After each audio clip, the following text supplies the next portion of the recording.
Good morning, guys, and welcome to Woyzeck. It's a classic and staged everywhere on the globe, which is, among other things, due to the fact that Georg Buechner died at 23 years without finishing it. It is a fragment. We don't know what it would have looked like complete. That's why nobody has a bad conscience putting it on stage the way he or she thinks right. Something we know, however, is today's cast. Friedrich Johann Franz Woyzeck is 30 years old and a very small soldier. The historical model was a barber from Leipzig who stabbed his girlfriend to death in 1821 and obviously suffered from some mental illness.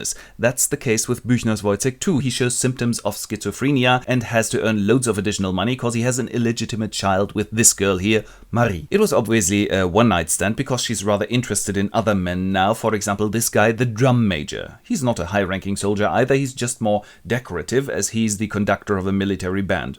Woyzeck's superior is the captain, who gets shaved by Woyzeck to earn a little money on the side. He's melancholy and depressive and, as many of Buechner's figures, just a little mad, which may be just realistic. Then there's the doctor, whom Woyzeck serves as a guinea pig for experiments, again in order to gain a few pennies, and by contrast to the sad captain, he's more of an exhilarated red-nosed clown who's more interested in science than in people. Finally, the only one who distantly resembles a friend to Woyzeck, Andres. Then again, he's not that closely interested in Woyzeck either. And a whole load of side figures. A granny telling splatter fairy tales, a fool, a wandering craftsman, or to be two craftsmen really, a sharp-tongued neighbor, and children, of course. And while we're at it, we'll just start at a fun fair. It looks a bit like Woyzeck's read in a magazine that you ought to go out as a couple once in a while, so he's taken Marie to this fair, into the tent of this guy with a top hat who presents a trained monkey and a horse, and goes, "The monkey's a soldier already," and it seems like he's talking about Woyzeck here. The drum major is present too. He looks at Marie from a distance and goes, "Ooh, what a hottie," and Marie might just have caught that. Once upon a time, when military still existed, there was also the wonderful tradition of military parades. Marie looks out of the window as the marching band passes by. And the drum major winks at her, and chinga-rassa-bum it goes on, and she goes, "Whew, he's such a hottie," and her neighbor goes, "Well, you got to know it. What do you want?" "Nothing." And Marie turns around. She looked out of the window, now this is her home. And someone comes in. "Who is it?" "Oh, just you, Franz." And he goes, "Marie, something happened again." "Oh, really?" He's heard voices again. He gives her money and goes, "Bye."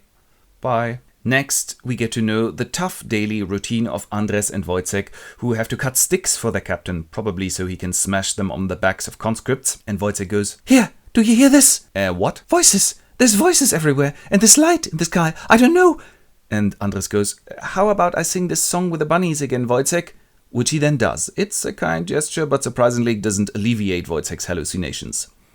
A little later, Woyzeck's busy shaving the captain, who might have noticed that Woyzeck's not up to scratch. Scrape, scrape. "Take it easy. Slow down. I'm all for deceleration. I sir." "What?"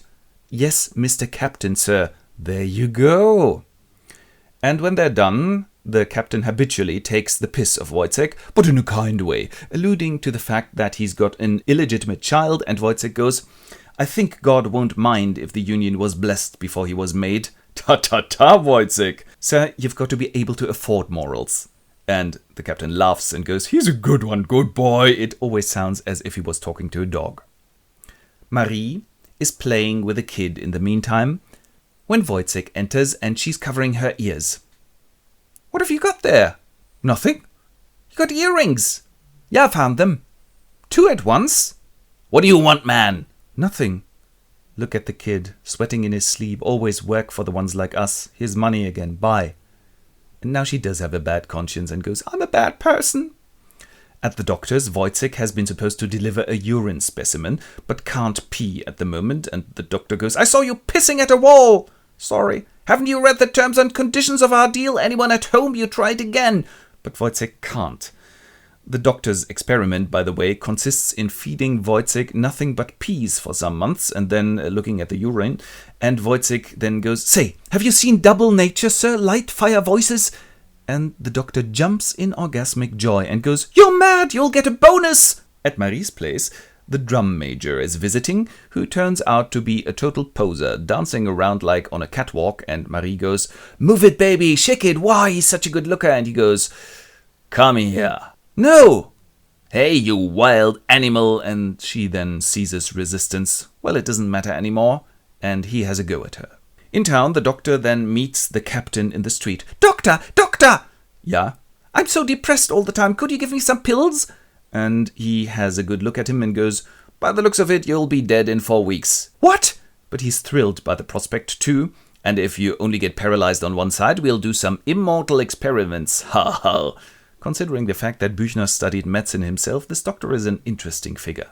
Then Woyzeck passes by and the two of them pick on him. So your wife is faithful, Woyzeck? Found a hair in your soup of a fellow soldier, maybe? And he goes, impossible! And he loses control even for a moment and attacks his superior officer, who goes, Oi! You want to get shot?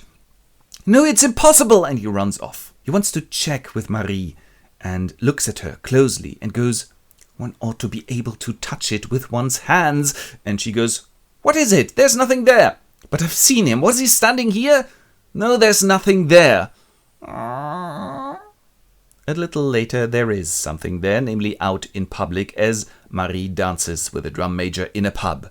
Many people see that, and one of the many witnesses is Woyzeck, who's peeping into the pub window, and Marie goes, all the time, all the time. Looks like they're ravers. Woyzeck's infected by this chant, all the time, all the time. Then he hears voices again. Sorry? Come again?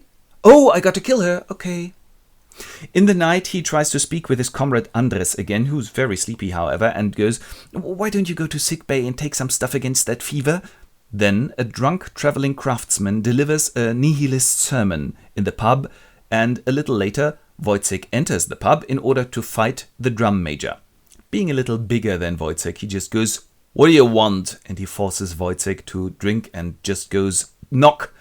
And then all look down on Woyzeck lying on the floor. He's bleeding. He's got enough. But Woyzeck sits up and goes one thing after the other. And he goes to buy a knife. Meanwhile, Marie sits at home reading the Bible. Go forth and sin no more. Well, that's kind of boring too. And at the barracks, nobody's got a clue that something very bad is going to happen just because Woyzeck makes his will. Right, Andres, you get everything, basically. Well, thanks, but why don't you go to sickbay? At Marie's place, there's no television, of course, which is why the kids have to be entertained by a granny who tells stories. And habitually, Marie is listening in too. Once upon a time, there was a child who didn't have anyone, and it went to the moon, which was trash, and the sun was garbage, and the stars were dead insects. So it went home and was all alone and wept. The end. And Marie shudders a little when Woyzeck enters and goes, Marie, come on. What? Where? It's time. And she accompanies him until she goes, the town's back there. Why don't we go back? Marie, how long have we been together? And she's relieved, thinking this is going to be a relationship talk, and goes, 2 years this coming Whitsunday. And he goes, we had a good time. And he kills her.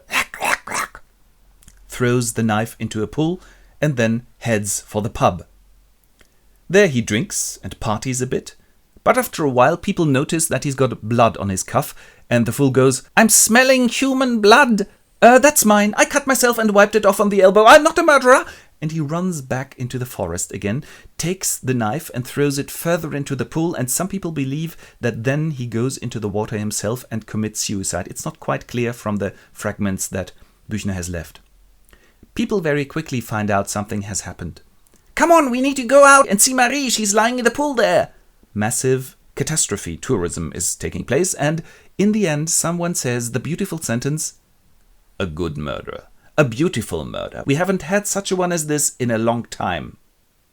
And this, dear congregation, was Woyzeck by Georg Buechner.